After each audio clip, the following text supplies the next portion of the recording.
Passons maintenant à la création de notre premier service user qui va nous permettre la création d'un utilisateur. Mais avant cela, il faut d'abord créer une instance de Prisma. Donc, je vais créer un dossier libre et à l'intérieur de ce dossier, je vais créer un fichier prisma.ts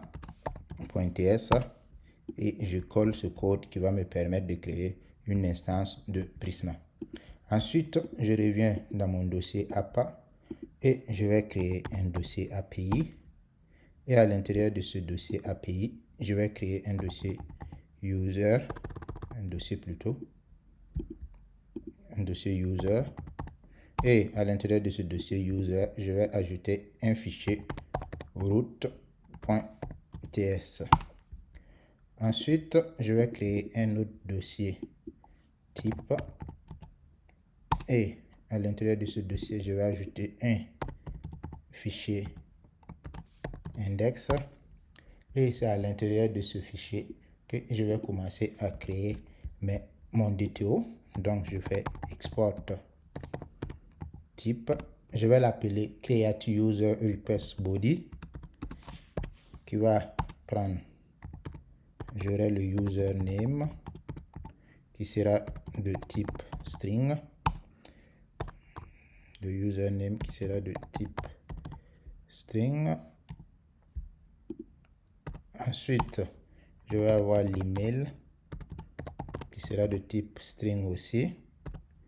Et enfin, j'aurai le mot de passe qui sera de type string. J'enregistre tout ça et je reviens au niveau de mon fichier brut. Là, ce que je vais faire, je vais d'abord commencer par importer Prisma. Donc, ça sera import Prisma from /lib/prisma. Ensuite, je vais importer mon DTO. Donc, ça sera import. Il se trouve dans le fichier @type. Et ça sera le create user request body. Là, je peux commencer à créer ma méthode post. Donc, je fais export const post qui est une fonction asynchrone et qui va prendre en paramètre la request de type request. Ensuite, je vais créer une constante que je vais appeler body qui sera de type request body et qui sera égal à await request.json. Ensuite, je vais créer mon utilisateur. Mais avant de passer à la création de mon utilisateur, pour des raisons de sécurité, il n'est pas conseillé d'enregistrer le mot de passe en clair de l'utilisateur dans la base de données. Donc, pour cela, on va utiliser bcrypt pour le chiffrage. Donc, je fais yarn add bcrypt. Ensuite, je vais l'importer directement ici. Maintenant, je peux passer à la création de mon utilisateur. Donc, je fais const user qui est égal à await prisma.user.create et là data,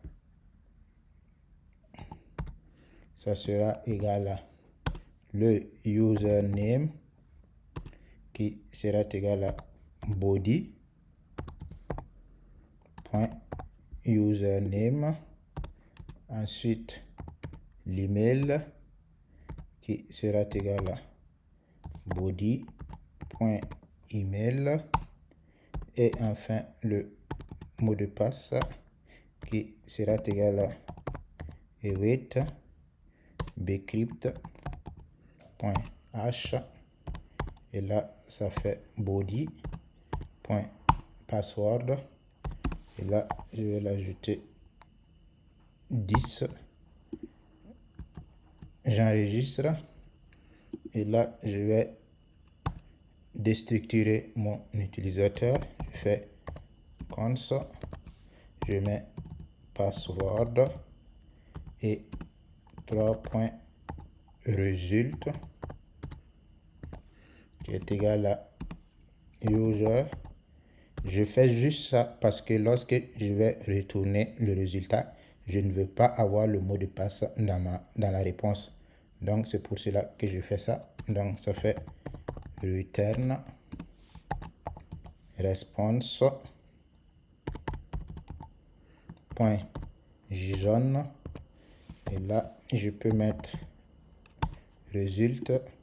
J'enregistre tout ça. Et pour voir que ça fonctionne, je vais me rendre sur Postman pour créer un utilisateur. Donc, là, je suis sur Postman pour tester ma fonction, pour voir si elle marche très bien. Donc, ce que je vais faire, je vais créer une nouvelle requête. Ça sera de type post.